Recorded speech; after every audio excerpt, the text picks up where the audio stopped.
Bump and Run with Bernie and Dahlby. Presented by Burrito Express, your local burrito joint. Now, here's Brett Bernheisel and Steve Dahlby. And here we are. We're launching a podcast. After, 850 days being away from radio, Dahlby and I have decided we're coming out of retirement and we're doing a podcast. Dahlby, I love the look. I love the look. I love the Hawaiian shirt, and I love the sunglasses, especially since you're inside. Explain this setup for me. Haven't had a shower today. Haven't shaven for a week. So yeah, a little bit of a sunglass look to take care of the hair. That's my my deal. Welcome back. Does the wife to podcast number one? This is podcast number one of many. But does Yes. Before we get into this program, does the wife get upset when you don't shower? Yeah, all the time. Yeah. All right, so everybody knows this is our first show. We're going to call it Vacation. Dahlby's in San Diego. I'm in Newport Beach.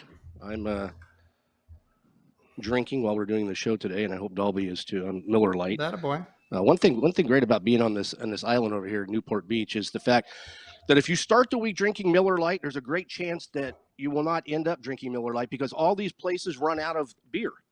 So in the 4 days I've been here, I started with Miller Lite. They ran out on the island. So then I had to go to Budweiser cans. I went dramatic. Then I ended up doing Coors Light. Yeah, Coors Light, Ultra. And today at the store, back to Miller Lite. So that's been my week of drinking. I just change things up as we go. You supported Brooks Koepka with an Ultra or two.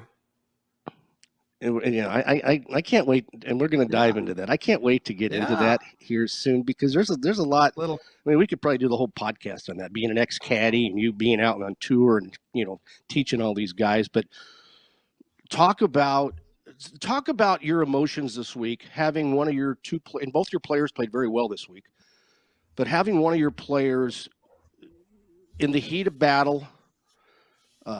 Make some putts coming down the stretch, gets himself in a playoff. You're not there. Talk about, I want to know how many times you had to refresh your phone yesterday. I don't know if your phone went dead or if you made your family each make sure you had a burner phone or something so you always had access to seeing what's happened. Talk about how your day went yesterday watching Troy try to win the Rocket Mortgage Classic. Yeah, so obviously it's fun to have a player in contention and yeah, it was an exciting day, but as you know, I don't get too emotional about this stuff, good or bad. So it was just kind of one of those days where obviously hoping that Troy's can pull this off and win the golf tournament. But yeah, a lot of text messages during the broadcast. And so I was watching on the computer, had the computer on, had the TV on. So I don't respond, as you well know, I do not respond to text messages during the tournament. Yeah, I don't even text you. And so I just am a little superstition about that. But the phone was beeping a lot. And I did, one guy even asked me, he's like, are you upset or is it annoying that I'm texting you? And I actually, after the fact, I responded, no, it's nice that people care enough to be excited and to be rooting for me. So that was nice. And it was good. Troy's game has been in a really good position, I think, for a long, long time, for months. But since the beginning of May, he's starting to kind of get some results that we've been looking for. And it was nice to see even earlier in the week that he was just playing well.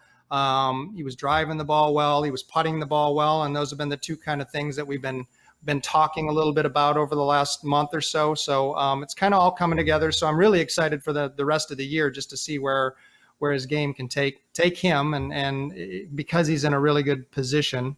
Obviously didn't get the win, and that's a bummer. But yeah, it was fun. It was a fun day yesterday. How was it for you?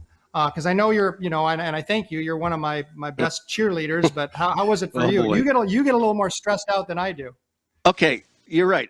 So real quick, have you ever back when we first started this gig 3 or 4 years ago or whatever? We knew each other, but we didn't know each other as well as we do now. And I used to text you. Have you ever in all the years ever said to your wife or somebody, Damn it, Bernie, quit texting me. Have you ever said that?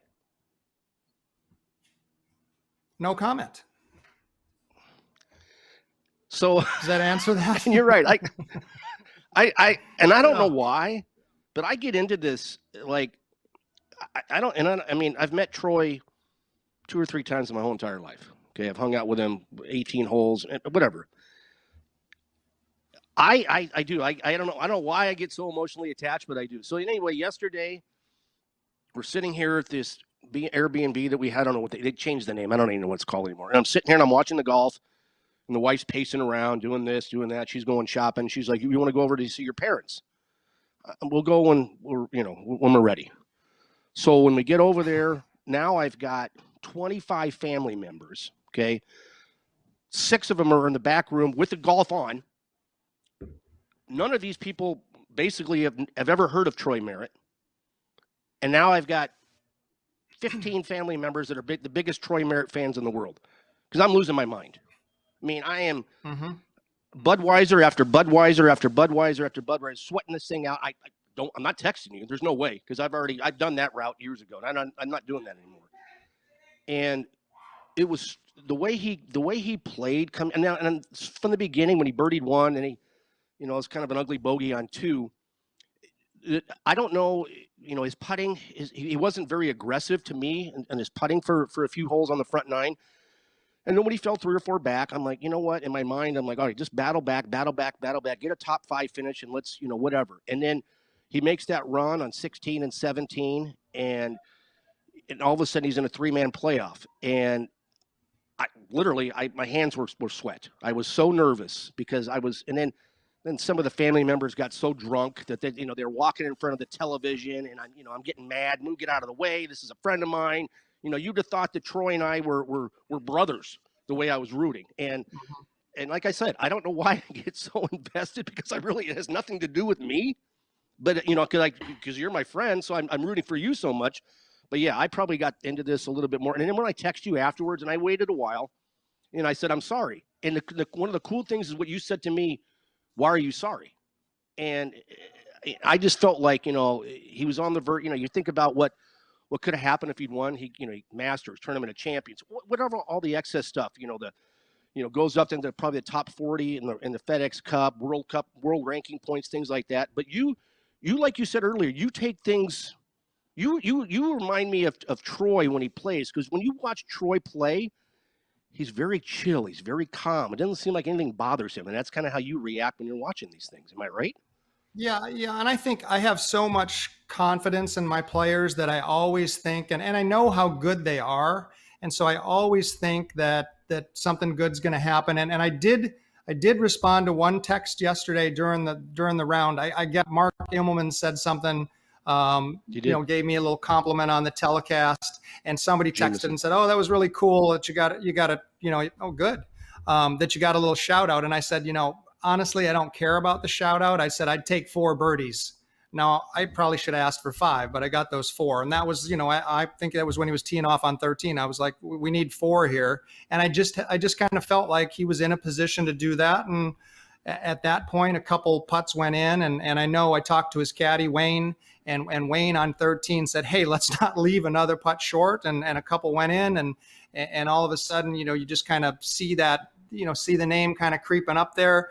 And, the shot that I really wish he would have had back was the shot on regulation on 18, the approach shot, because it would have been nice to have hit one in there 15 feet, given the momentum that he had at that point, and just see if he could have done it in regulation.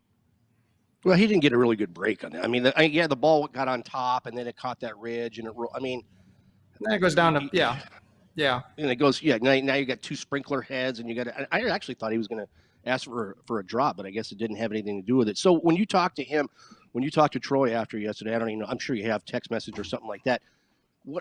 And he was great with the press, hey, we made a few putts, things are, we're getting there. It wasn't like he was, I'm sure he's disappointed, but the way he spoke, it was like that, you know what? We finished second. Cam played great in the playoff, and Cam Davis did play great in the playoff. He really did. He played great in the playoff. Yeah, but, yeah.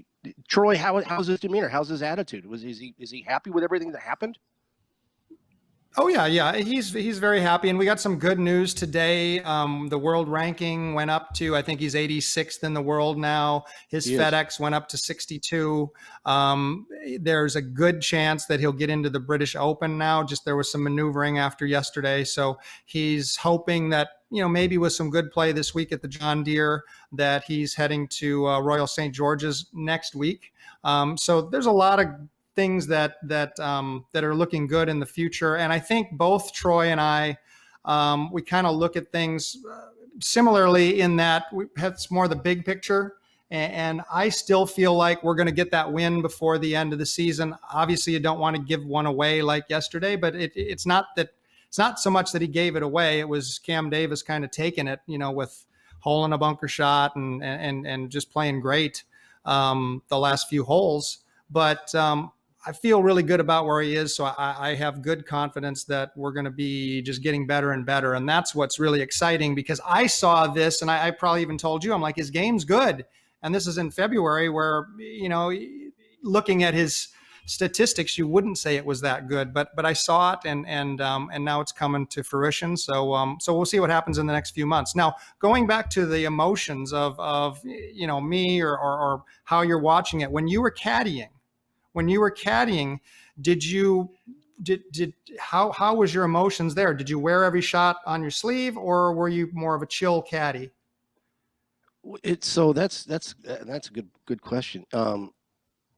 When I caddied for RW Eeks, every moment you didn't know what was going to happen. Every moment changed. I mean, if we're on a roll, it's good. But I tried to be a chill caddy for pretty much everybody else. But he was tough because he was hard on himself, and he was the guy that, and I hate to say it, but he had a nickname of RWD. I mean, and then WD stood for withdrawal. Yeah. And so that's how he was. Now, when I caddied, for other players, whether it's Billy Judah, or whatever, I just tried to stay in the moment, not get in anybody's way, and just kind of be there, whether it's, hype somebody up or, take them off the cliff or whatever it might be. I just tried to be more just low key, and let's just, go with the flow and see what happens. Now there was times, and Judah's a perfect example. The first tournament that I ever caddied for him was in Richland, Washington, on the whatever tour it was back, nationwide tour or whatever. And we've never, this is our first tournament, and we've got the lead going into the final round. And I think we shoot 40 or 41 on the front nine, and he's a complete basket case. I mean, and I've never seen him like this. It's a complete basket case. And I screamed at him on the ninth green, coming off the ninth green. I screamed at him. I can't tell you exactly what I said to him, but there were F-bombs left and right and things that you could just imagine what I was saying, because I was pissed. Because here's a guy that has a lead, played really well, and all of a sudden played 9 holes like he was me. He was a 14 handicapper. And he looked at me and shot 31 in the back. I think we finished 4th. And in the parking lot, he says to me, "That is the first time that anybody has ever gotten in my face during a golf tournament. And I want to thank you for it." Because he was, we're on our way to finish in 55th, or whatever it might have been. Right. But I took the time to scream at him, let it all out. In my mind, I'm like, all right, if he fires me, he fires me. Fuck it, I don't care. But he took it, and he shot 31. And when he made a putt in the last hole, I actually got almost choked up because he came all the way back, and I felt like I had something to do with it. But normally, no, I'm just let's go and play and see what happens. Yeah. Yeah. But as a fan, there's more emotion when you're watching. Yeah, for sure. Yeah, absolutely. Yeah. There's more emotion because you can't control what's happening. I mean, and that's why I feel it's cool on your part, from as long as you've been doing this. You've been teaching Troy now for whatever years, and O'Hare since he was, 10 years old or 14 years old or whatever it might have been. I couldn't be as chill outside of the ropes as you are.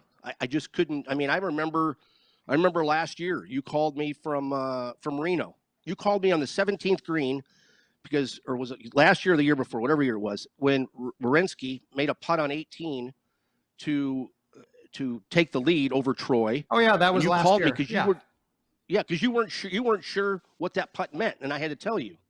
And and that's like the only time that we ever really talked during a final round of a tournament. But yeah, I mean, you were chill, and I was freaking out watching that tournament.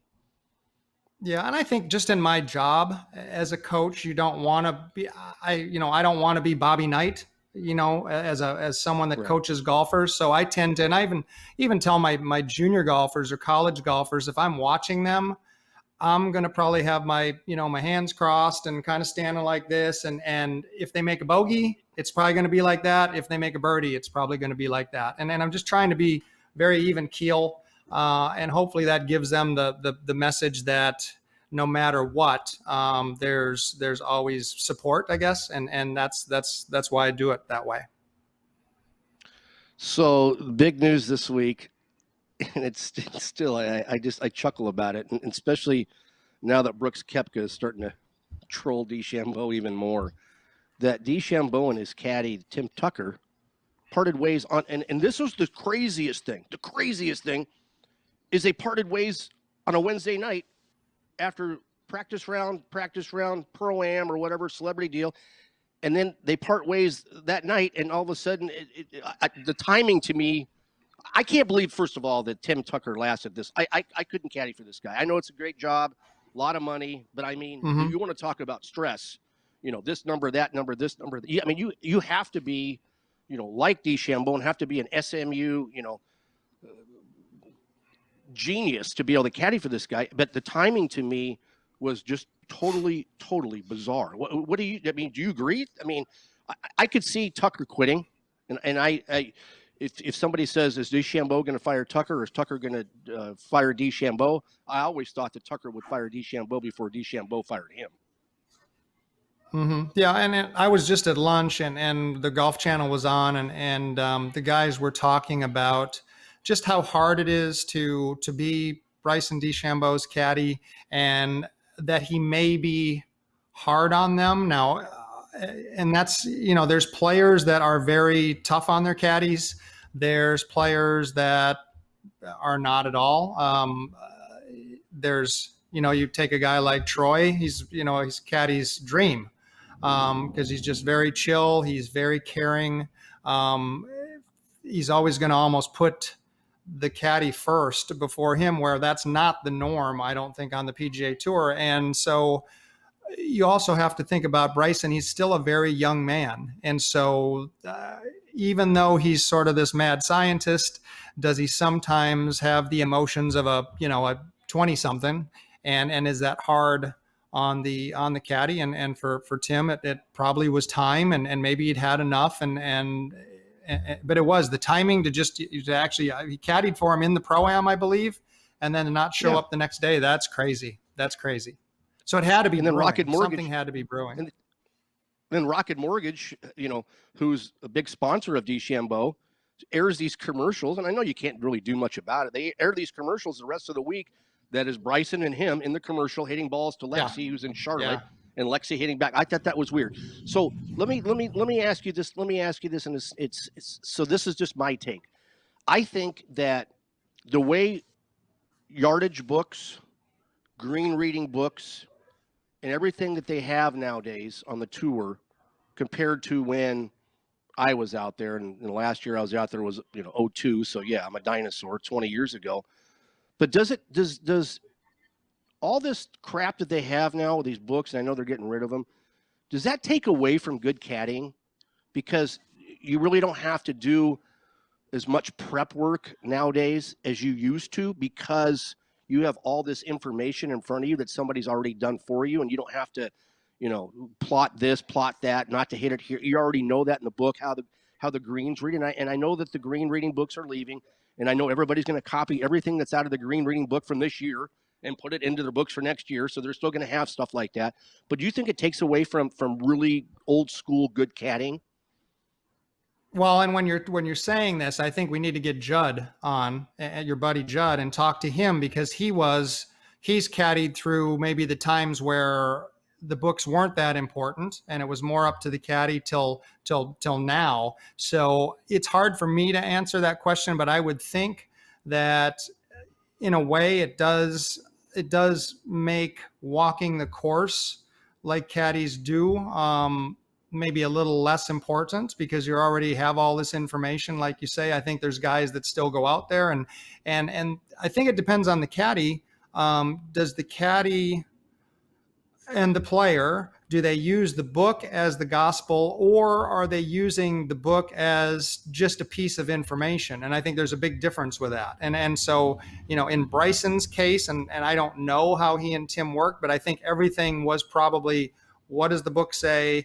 What did the breaks say? All that. And you can remember, and this is, I think, what started the Koepka DeChambeau feud, was how slow Bryson used to be on the greens, because he's reading that book, and I think it was more reading the book and studying and stuff, and that's really where this all started, and that's a few years ago. But I think different players look at it different ways. Wayne, for example, Troy's caddy, he gets the book, but Troy basically on the greens does everything himself. What Wayne will do is he'll look at the book and stuff that he's looked at during the practice rounds as information in the case that Troy says, hey, what do you think? And I was talking to Wayne this morning. Troy pulled him in once last week, and it was yesterday on the 17th hole. So it's a pretty important putt, right?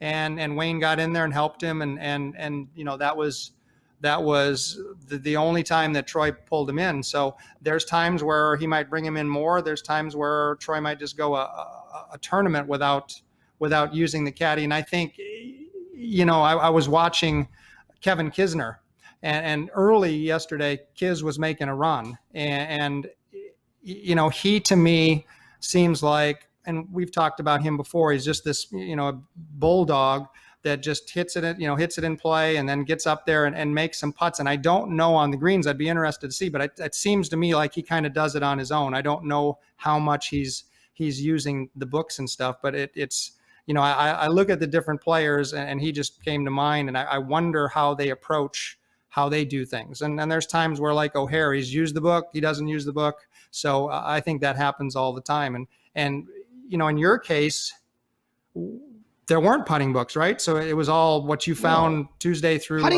Monday through Wednesday. Yeah. So you're it's Monday through Wednesday, right? Yeah. So this is how back in the day, and I'm, like I said, dating myself, but Coop, who's Lucas Glover's caddy, has been Lucas Glover's caddy forever. Myself, a couple other guys would literally take lasers. A guy would fire up the fairway, and we shoot it from the tee or whatever it might be, just to see how far it is to clear this particular bunker or this and that, or if this plate's. I mean, that's how we used to do it. So we'd spend all day long. Mm-hmm. And a funny story about that is caddying for Judah again. We're somewhere in Louisiana, and we're in a practice round, and I'm shooting stuff left and right and this and that, making sure this is right. And so par 3, second round, and he hits it in the water. And so we got to take this drop. This is creek. It's like 60, 70 yards. I don't know. And he goes, how far we got? And I looked at him straight face, and I said, I don't know, 75, 80? What do we have? Billy, I don't know. Well, why don't you have this number? I said, what am I supposed to shoot this in a pro-am? If I go over and shoot this in a pro-am or a practice round, what are you going to say to me? You're going to say to me, why are you shooting that? We're not hitting the water. So I didn't shoot it. I had no idea how far we were. And he got pissed. Uh-huh. And this is where we had another moment. I said, listen, if you wanted me to shoot these things and coming up, I'll do it. I said, but if I'm going to shoot this thing, you're going to look at me like, what are you shooting this thing for? We're not getting in the water. So things like that. That's how old school used to be. You shot stuff from wherever. Now in the book, you just open up the book. Okay, we got 73 yards. 65 and 8, 73. So it's a lot different today than it is back then. And I just, in my mind, and I'm not saying I was a great caddy or good caddy. I'm not saying anything like that. I mean, I had my ups and downs and my runs, never won a flag. Still to this day, I'll go to my grave never winning a flag. It's Kelly Gibson's fault. It's Judah's fault. It's whoever's fault it is. But But speaking, so you're talking about the British Open. And it's called the Open Championship, and Andrew McGee corrected me on that one year. You can't call it the British Open; it's simply the Open. Is Troy going 100%? Because I know a lot of players are thinking about not going, as these pipe things keep falling on my head. A lot of players aren't thinking about going because of the COVID stuff. Yeah, so I don't know the exact rules. I just read a little bit today with the RNA. They're probably doing it much different than the PGA Tour is right now. And as a matter of fact, I got an email last week, and I'm going to. So this week at the John Deere, they're still doing their testing. The next week, the Barbasol 3M. and then the Open, the 3M. I'm going to that. So there will be there'll be no testing. They feel like there's enough people vaccinated that they're everybody's okay. I will go get just go get my credentials when I get there at the golf course, but it won't be the testing that they've done for the last year and a half. From what I'm gathering, the RNA is doing more of a restrictive thing, maybe a little more like even when you say a year and a half ago, the first tournament was Colonial. And I went to the first tournament, after they reopened after COVID, or during COVID. And it was a very restricted rules where you were, I wasn't supposed to stand very close to the player or the caddy. And I was supposed to get food and then take it to the room. And for the most part, everybody followed that, I think, that first few weeks. And so I'm thinking that probably the RNA is probably doing something like that for the Open Championship. And then some of the players now that are getting used to things being a little more open, maybe they're not going to go over. And I know there's been a couple guys that aren't going to go. And for Troy, he wants to go. And the good thing for him being fifth alternate right now, as of this morning, I'm hoping some guys don't go, and that'll get him in the tournament. I think he's a deadlock at fifth alternate. I'm not even concerned, because you see guys like Siwoo Kim and Sungjae Im aren't going to play in the British Open because they want to concentrate on the Olympics, because, especially like you see that the tweets online now, free Sungjae, somebody, make sure he finishes in the top 3 so he doesn't have to do his Korean, military as they make them do. But from what the things that I've read, to be honest, and I'm not a player, I wouldn't want to go. But I get it. It's a major championship. They didn't play it last year. Mm-hmm. Darren Clark's had the thing for 2 years now, or not Darren Clark, but Shane Lowry's had the thing for 2 years. I to fly over there, and if somebody, then all of a sudden you're stuck there. If something happens, you look at you talk about, they're changing the way that they're doing the testing and stuff. Hideki test positive, on Friday, and he had to withdraw. Right. I don't know. I think the boundaries, the lines that the PGA Tour or whoever are creating right now are so misleading, because if the players do have to get tested, don't have to get tested, do the fans have to get tested? There's so many different things. And you put, whether people are at risk, I don't know. It's, to me, and I'm not going to get into it because I don't want to.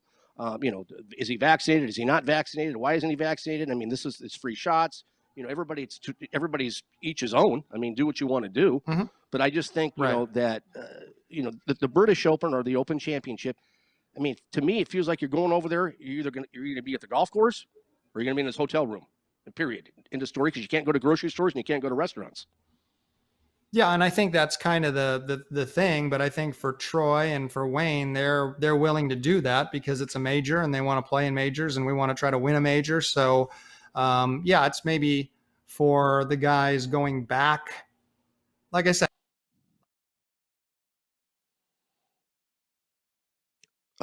Schubert, where are you? We can take that. Yeah. Oh.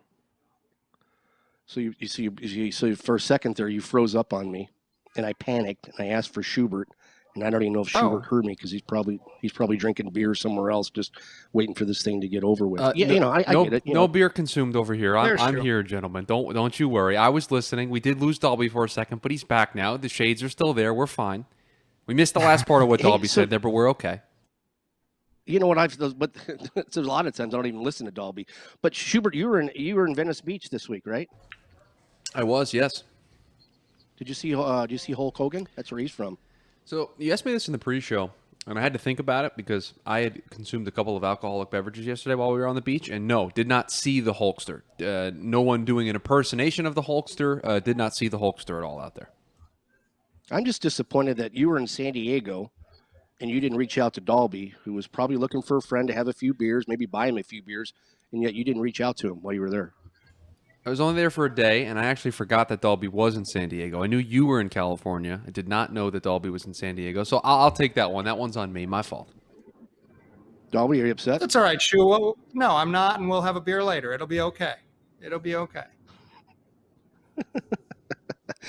So I just wanted to say something real quick, and I want to, and you know, Dahlby and I, like, we've been off the air for whatever 800 and whatever days I said the other day on my Twitter, on our Twitter. But I just want to thank Schubert and Sean Crespin for putting us together, and I also want to thank the great people at Burrito Express, your local burrito joint, as you see on our podcast here. They've got 6 Valley locations. They're an Arizona company, and they just opened a new place up in Lincoln, Nebraska. You know, it's an Arizona concept. They were born and raised here, and they're open daily, breakfast and lunch.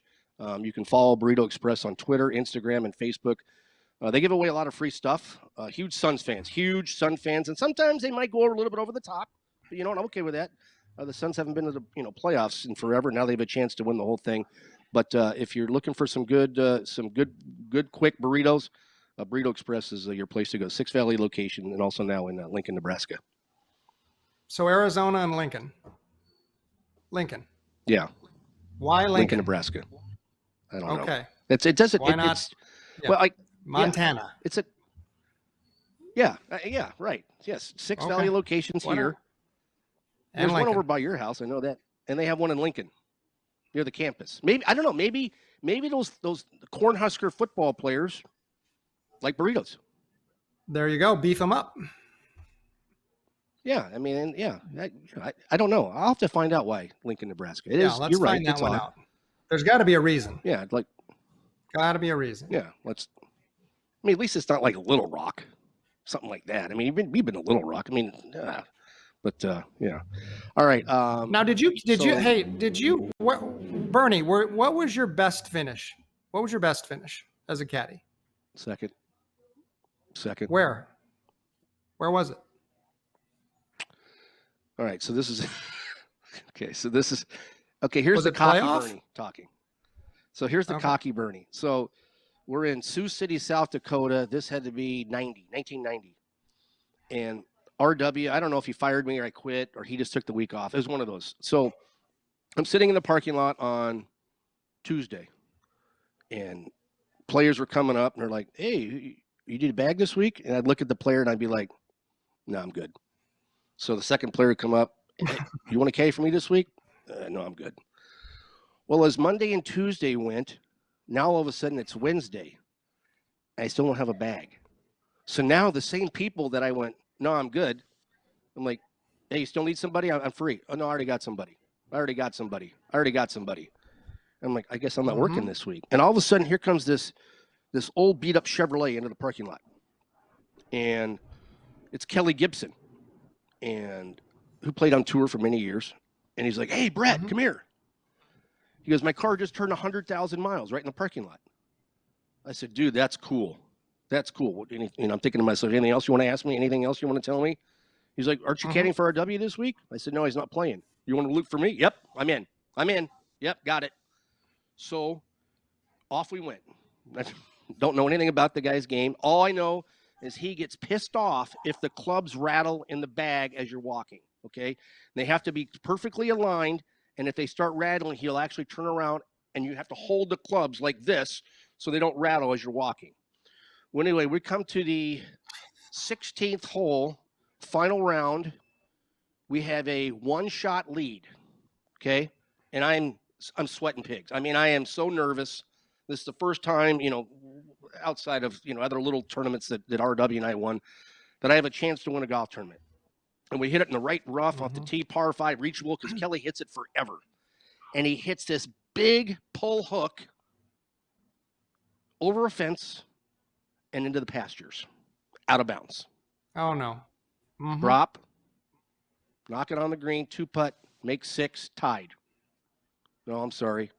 We're 1 down. We make 7. We're 1 down. 17, par 3, hits it about 35 feet, hoops it. Tied. Now, the guy that we're tied with is a guy named, Jeff Woodland is the guy we're tied with at the time, okay? He is in the bar area, and I've been told that he's on beer 15 or 16 because he just got done shooting 60. He was one of the first groups off, shoots 60, and then goes in and just gets shit-faced in the bar. Now, on 18, we hit a perfect drive just in the semi-right intermediate. We got about 140, and he wants to hit 9-iron. And I'm like, no, dude, it's wedge. I said, it's wedge. You're pumped up.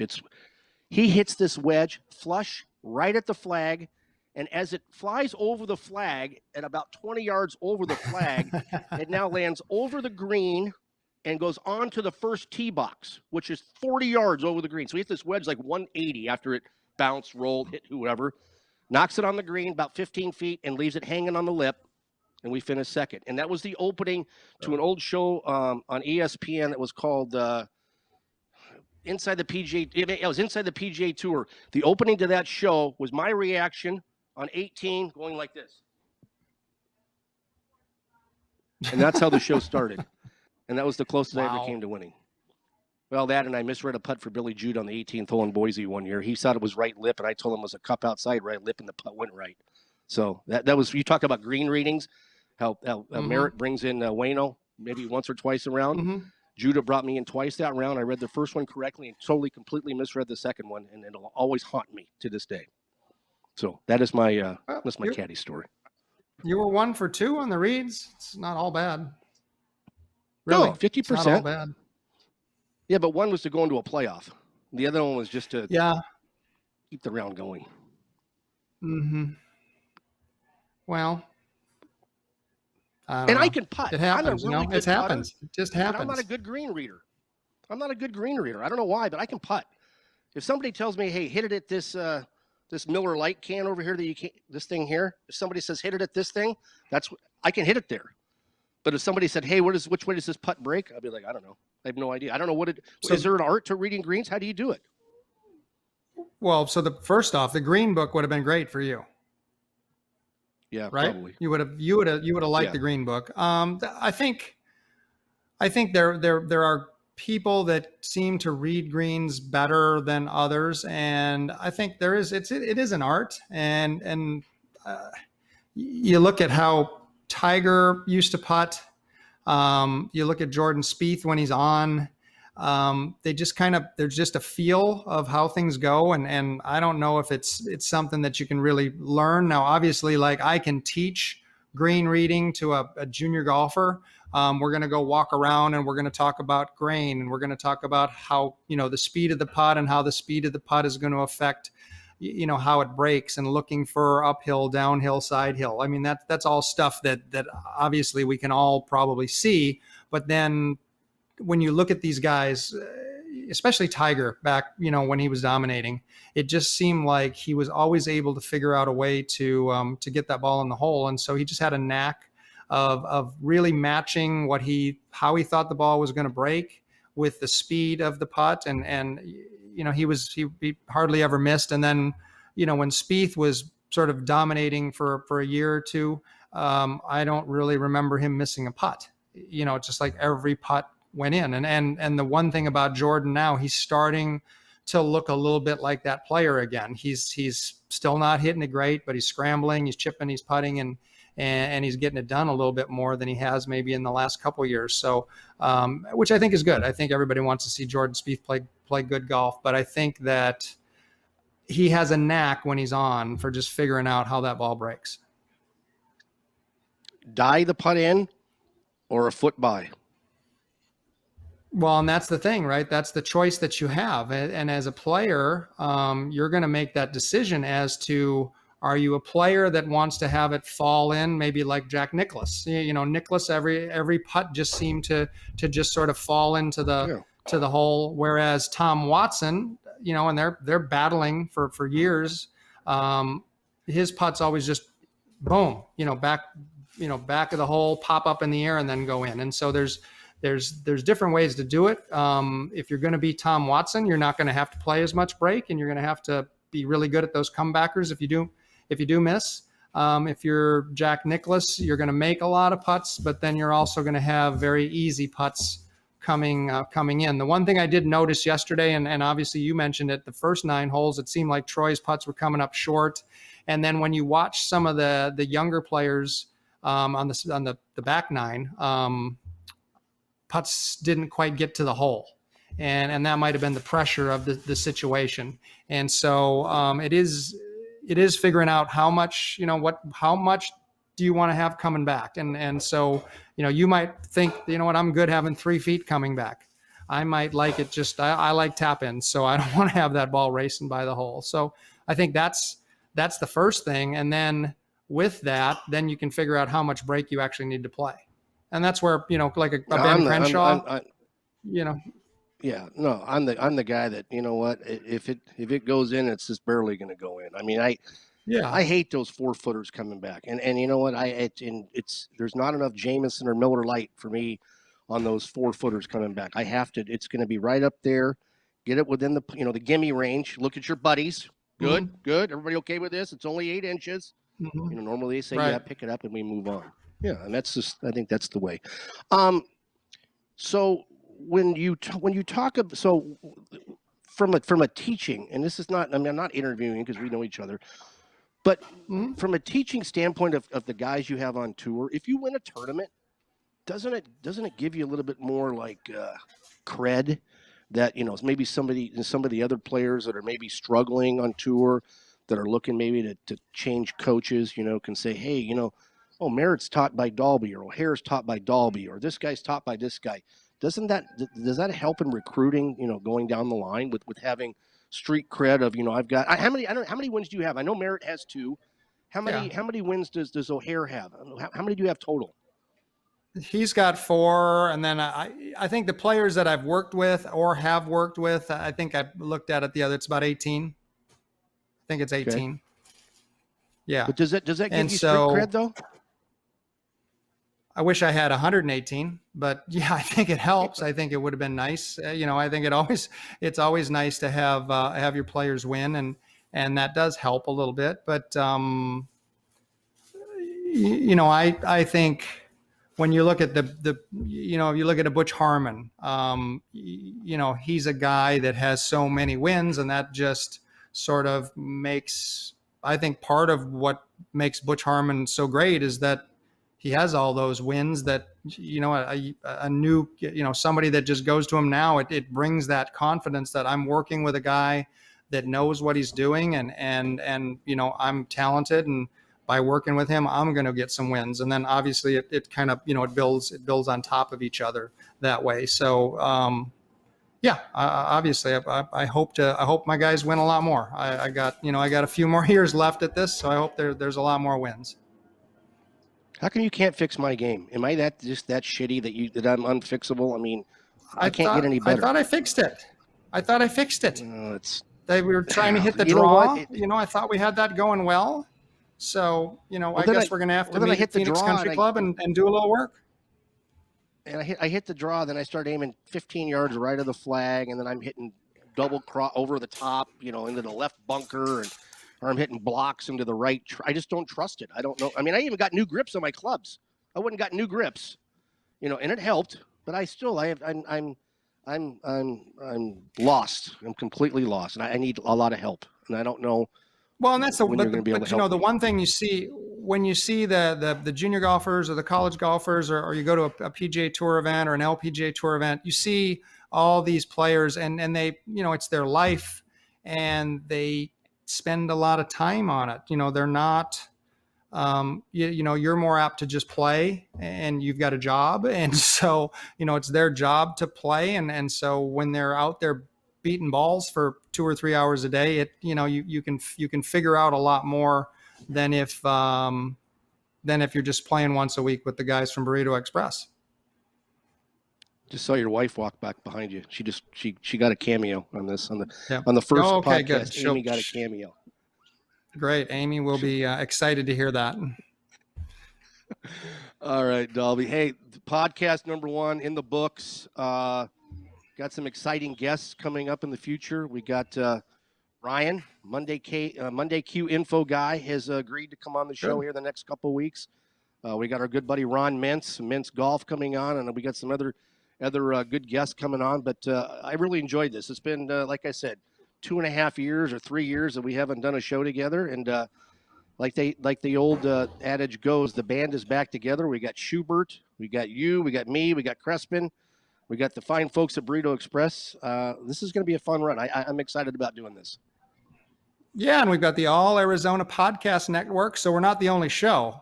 They've got other shows, so go tune into the other shows too. And I think it's going to be a great partnership. I'm looking forward to it, and looking forward to doing many more of these. All right, buddy. Hey, have a good rest of the week in San Diego, and we'll talk next week. Yep, sounds good. Suns in 4. Ooh, Suns in 4. That's Dahlby right there. Suns in 4. Go Suns. All right, we'll talk to you guys next week. You've been listening to Bump and Run with Bernie and Dahlby. Have a good week, everybody.